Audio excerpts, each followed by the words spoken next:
Ladies and gentlemen, the story you're about to hear is true. Only the names have been changed to protect the innocent. Retro Static Radio proudly brings you Dragnet. You are a detective sergeant assigned to robbery detail. There's a potential killer on the loose in your city. 18 women have been beaten and robbed by this man. The newspapers have dubbed this man the Werewolf. Your job is to get him. It was Thursday morning, February 2nd. We were working the early morning watch on a robbery detail. Our city's detectives work in pairs. My partner is Ben Romero. He's a sergeant and so am I. My name's Friday. The boss is Ed Backstrand, chief of detectives. I was on my way back from the teletype room. It was 3 a.m. when I got to room 27A, robbery detail. Hi, Ben. Chief, what's up? Keep your coat on, Joe. Just had a hotshot call. Ready to go when you are. So what was it, Chief? Another woman, almost beaten to death. Oh. How many does that make? That brings it to about 18, right, Skipper? Yeah, and that's 18 too many. Come down to the garage. What about that suspect we had, Chief? You mean Martin? We had to release him this morning, but I got a good tail on him.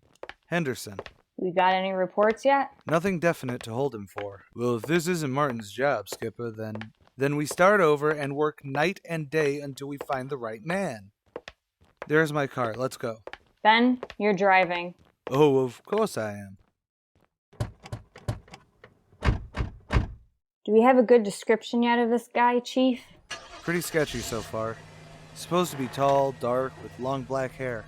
Last woman said he had a face like an animal. A dog or a wolf. A wolf? Yeah, she said, and this is a quote, something like a werewolf.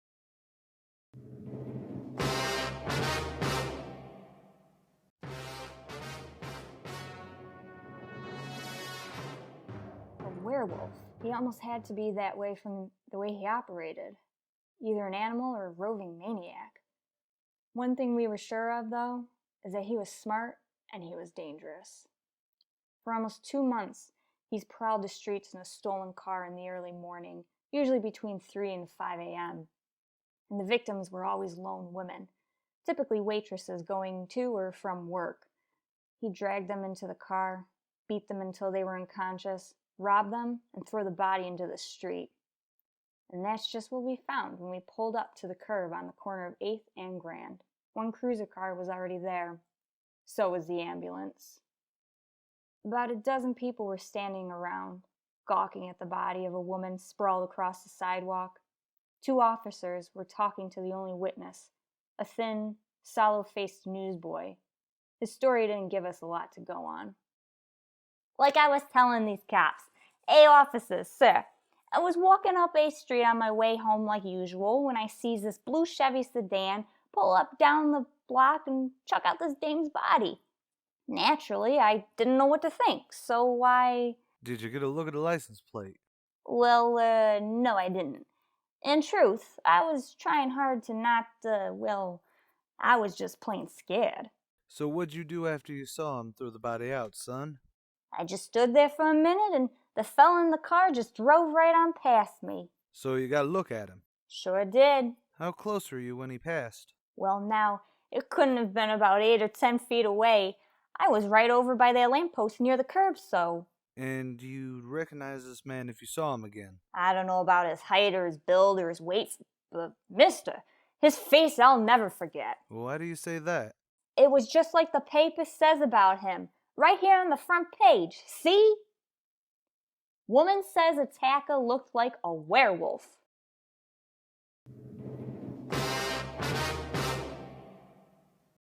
That's all the newsboy could tell us. The subject drove a blue sedan and had the face like a werewolf. We canvassed the neighborhood for clues and we questioned a dozen people, but we got nowhere fast. So we took the witness's name and address and drove down a couple blocks to an all-night gas station. Now I'm gonna go in there and call the office. See if Henderson's called in on Martin. We may still have a suspect. Sure thing, Skipper. He seems mad as a wet hornet, eh, Joe? Yeah, well, wouldn't you be? You should read some of the stuff they've been saying about him in the papers. And the look on that poor woman's face as they loaded her into the ambulance. We need to nab this guy soon, or else next call may be from homicide. Hold on, here comes Skipper. That doesn't look good. What is it, Chief? Well, I just got off the phone with Henderson. He tailed Martin to a bar by the beach and hasn't left his sight for more than 2 minutes since yesterday. Martin's clear. Then we're right back where we started. Yeah, with one more half-dead woman in the hospital. Well, how about that stolen car, Skipper? Wait, get that radio up. Code 3, ambulance to task. Attention, all units on Grand Avenue between Dennis and Washington. A woman, victim of assault and robbery. Code 3. Code 3, red-lined and fading. Romero, step on it.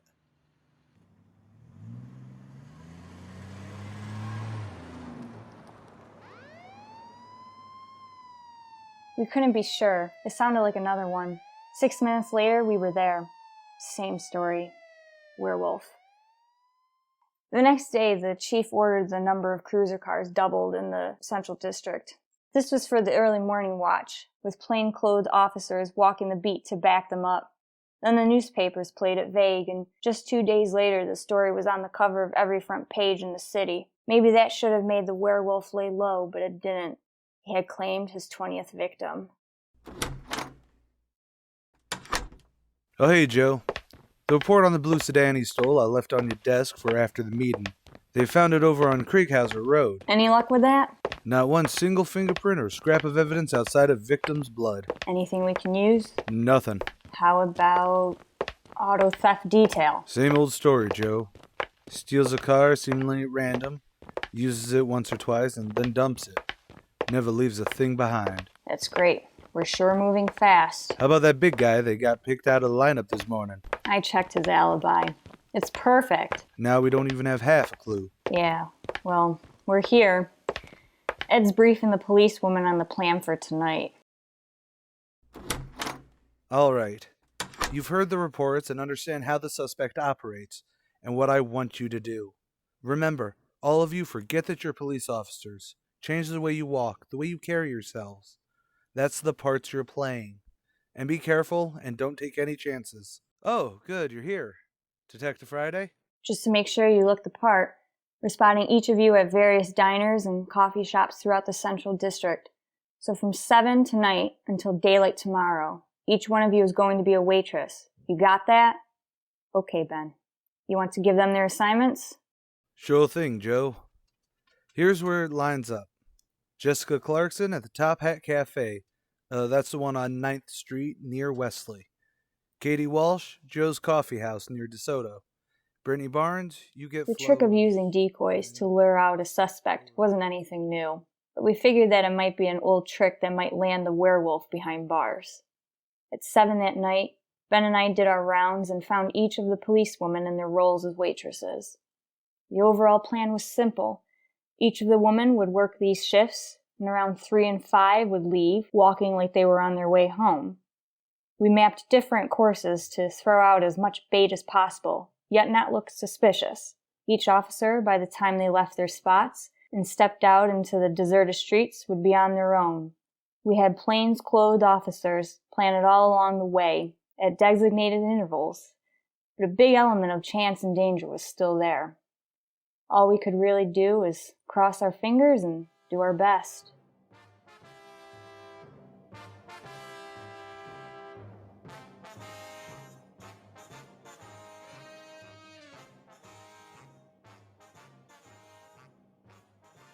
How much more time, Joe?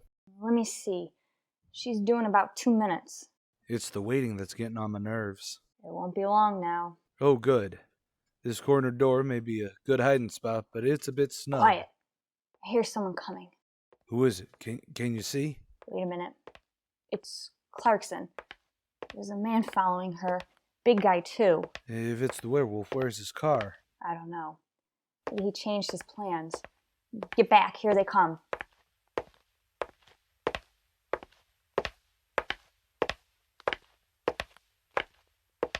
You get a good look at him, Joe? Yeah. Nothing too suspicious. Could just be a coincidence. Yeah, it could be.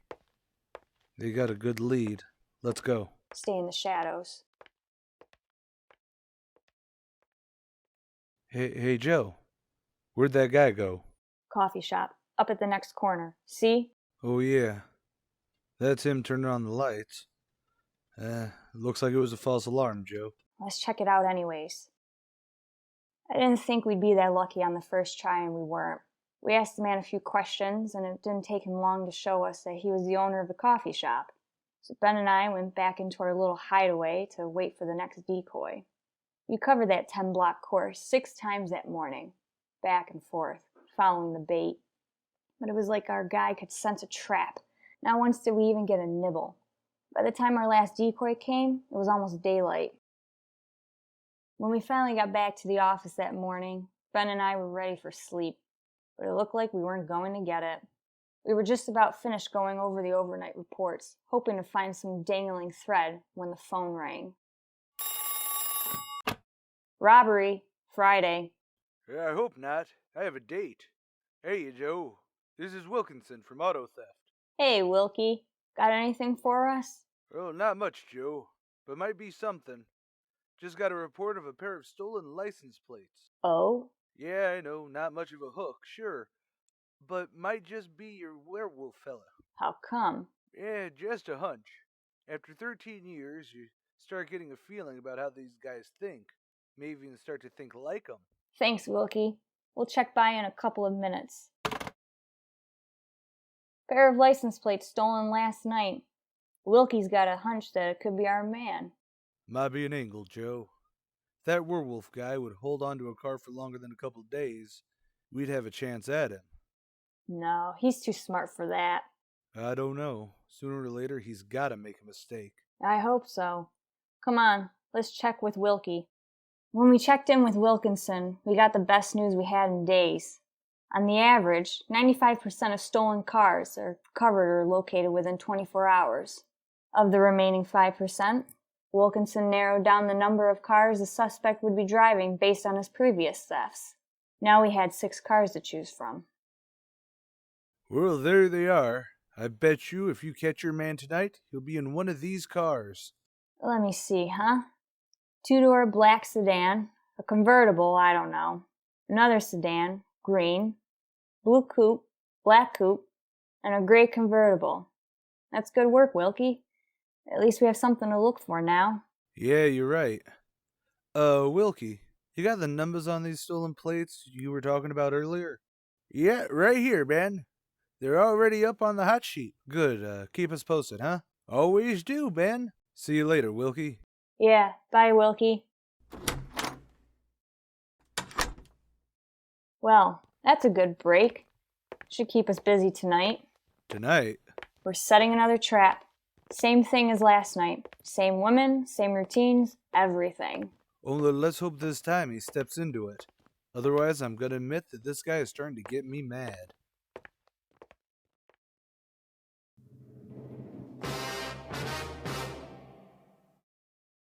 That night, we followed in our own footsteps. We planted the policewoman decoys in 3 separate districts, and just before 3 a.m., our plainclothes officers took their positions. The same policewomen went to their waitress jobs in the same restaurants. Ben and I, and the rest of the men, stood in darkened doorways, or empty filling stations, any cover we could find. Then we waited, and waited. Oh, what time is it, Joe? Let me look. About 4:30. Thank you.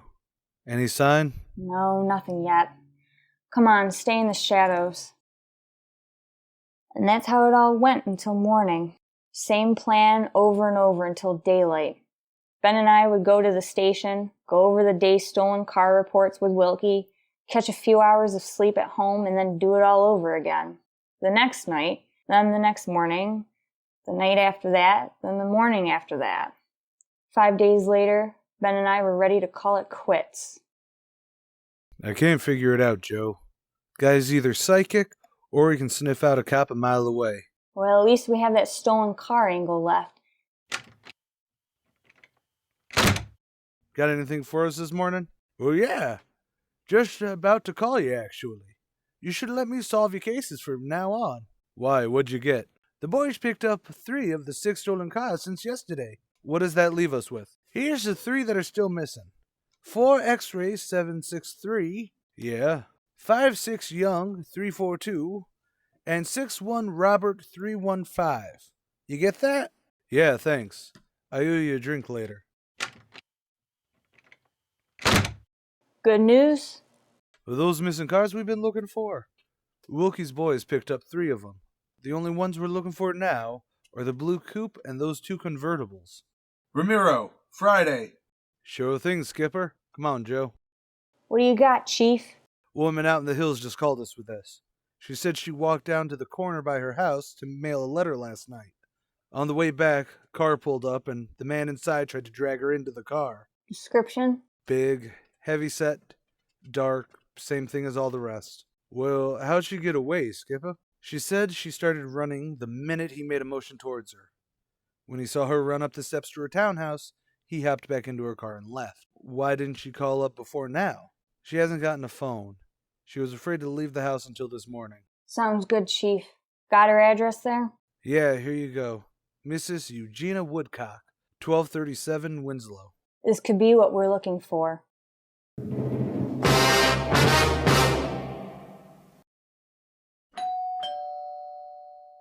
Who is it? Sergeant Friday, ma'am. Police. Oh, just a moment. I'm Sergeant Romero, Mrs. Woodcock. This is my partner, Sergeant Friday. We've come to check up on your call about the trouble last night. Oh, well, I don't know how much of a help I can be to you. I was so frightened about all I could do was run. Is there anything you can add to the man's description, other than what you told Chief Backstrand on the phone? Honestly, I don't think I can. All I really saw was this large man coming out of his car and starting for me. He had a heavy build and seemed to me, well, a large head with a bunch of long black hair. Mrs. Woodcock, would you recognize this man if you ever saw him again? I think I might. He was such an unusually big man. It almost frightened me to death. Just one more thing. Could you describe the car this man was driving when he approached you? His car? Why, yes. It was a gray convertible. Mrs. Woodcock, are you sure of that? Yes, I'm absolutely sure. It was a gray convertible.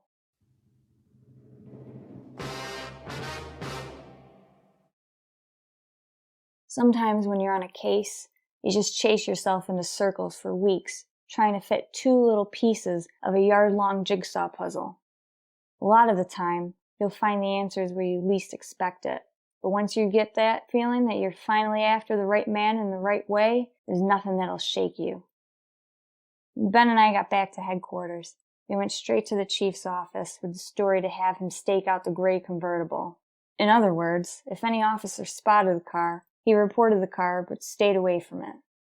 We figured there weren't probably be more than 2 of the victims who could take the witness stand and identify the man who robbed and beat them, so there was only one way to catch this suspect. It had to be red-handed.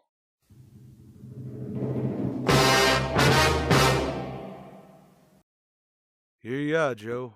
Both sets of license numbers on that gray convertible. The originals and the numbers off these stolen plates. Good. Everyone have a hot sheet? Yep, everyone. From Skipper down to the janitor. Good. Now let's get together with the chief for our next... I got it. On the corner of California and Oakwood, a woman badly beaten. Damn it. Come on, Ben. Another one. But Joe, it's broad daylight. It can't be. Only one way to find out. 2 plainclothesmen and a couple regular beat cops were holding back the crowd. An ambulance was drawn up to the curb, but it was empty. When we got down to the rear of the lot, we learned why. They were waiting for the coroner. The woman was young, not much more than 30. Her body was half sprawled across the muddy ground. Her face was turned upwards. It had been badly beaten. We figured it happened last night. Has the fingerprint man been called? Yeah, Sergeant. How about the crime lab? Just called him. That's good. Now let's keep everyone out of here until they get here. Of course, sir. So who found the body? One of the kids in the neighborhood. She was dead when he found her. Live around here? She did. Just a couple blocks up, over by the river. She's got 3 kids. Or, well, had 3 kids anyways. You seen enough, Ben? Yeah. Let's get back to HQ. All the way back to the station, Ben and I planned our next move.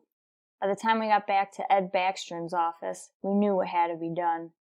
When we told him about the werewolf murder, he didn't say anything. He just stared across the room at the calendar on the wall.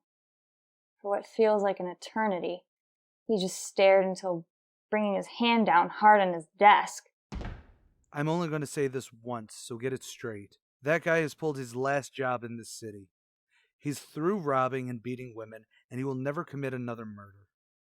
I've given you time to track him down, and now I want him in. No stalls, no excuses. I want him. I don't care how many men you use, and I don't care how you get him, but you get him. That's all. You're dismissed.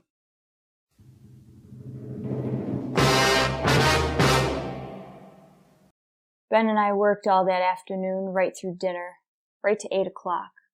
By that time, the overall plan was written out and already in action. It was one of the biggest things we tackled. We didn't know if it was going to work, but it had to work. We had a squad of 65 cars to stretch out over 40 square miles of the city in one big dragnet. The blockade itself would be stationary most of the time, and working inside it would be 2 cars, 14 policewomen as decoys with 2 plainclothed officers assigned to each woman. If and when the werewolf and his gray convertible were spotted, we'd automatically take over the police radio for the entire city, and Backstrand would direct the chase from headquarters. A little after 8, we had coffee and hamburgers and went to Ben's for a little bit. Ben tucked his son into bed as usual, and then he laid down for a nap. I talked to his wife until I dozed off in the chair. At 11:30, she woke us up. I combed my hair and put on my coat. Cops' wives are like anyone else's. They worry. We met the chief at headquarters and did last-minute checking on details for about a half hour, and then we were all ready to go. By 5 minutes past 2, about half of the Dragnet crew pulled out of the garage and scattered over the city to their places. 20 minutes later, the other half rolled out, and a few minutes later, Ben and I followed. At 3 minutes to 3 that morning, Backstrand took over communications and checked every car in the operation. It was a good start. Every person in the right place at the right time. The trap was set. All we needed to do was find our suspect, the werewolf, inside. For the first hour and a half, we raked Lakeview back and forth. Not a sign. Then about 38 minutes past 4, we parked in an alley to double-check on one of our decoys. Here she comes now, Joe. Pat Fielding.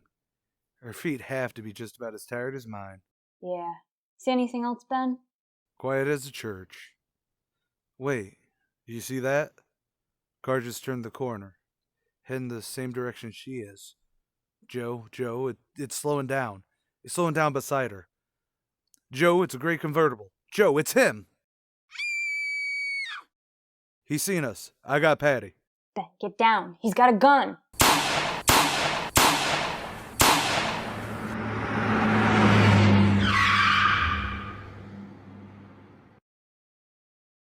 You all right, Ben? Yeah, go radio it in. 80K to Control 4. 80K to Control 4. We spotted the suspect. He's driving a gray Ford convertible. License plate 61 Robert 315. Currently going east on Olympic, from Alameda. Driving without lights. Careful. He's armed. In pursuit.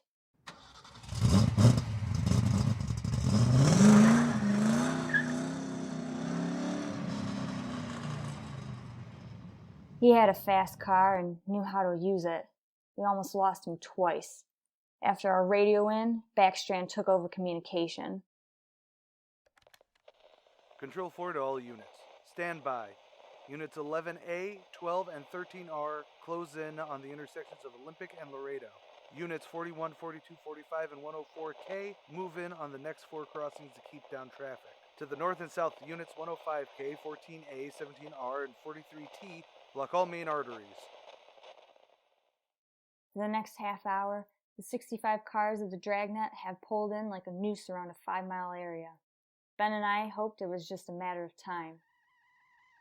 Unit 80K to Control 4. He's headed north on Fresno, crossing Whitney Boulevard. Units 15, 105K and 11R block off the intersection between Fresno and 5th. Hey, Ben, look up ahead. What's he trying to do now? He's turning around and... And he's coming right for us. Watch out! 80K to Control. We are exchanging fire with the suspect. And he scratched my paint. Sure likes to use that gun, doesn't he? What's he... 80K to Control 4. Suspect has hopped the curb and has entered Huff Park.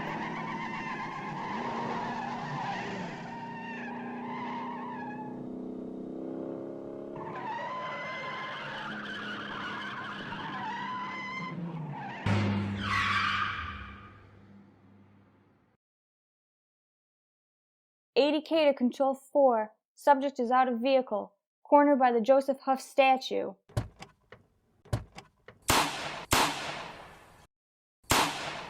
Can't get a good shot at him. You, Joe? Stop! Don't shoot! I give up! Toss your gun out. Get your hands up and stand in the open. All right. Please don't shoot. You're a brave boy. I'll cover you, Joe. Get your hands up, bub. Higher. Joe, watch out. He's got a knife. I got him. Out cold. Joe, those women were right. He does look like a werewolf. Okay. Do you have a cigarette, Ben? Been out for over an hour. Little shop over there has some lights on.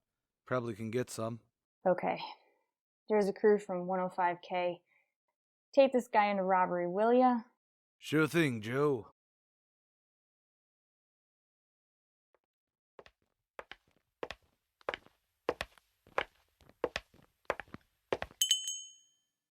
Say, you got change for the cigarette machine, mister? I think so. Who's that guy everyone's chasing over in the park? We picked up the werewolf. You know, that fella that's been in the papers? You fellers is cops. Yeah. Sure made it easy for you, didn't he? How do you mean? All you cops had to do was surround the little fella in the park. Nothing to it, right? That's right, mister. Nothing to it.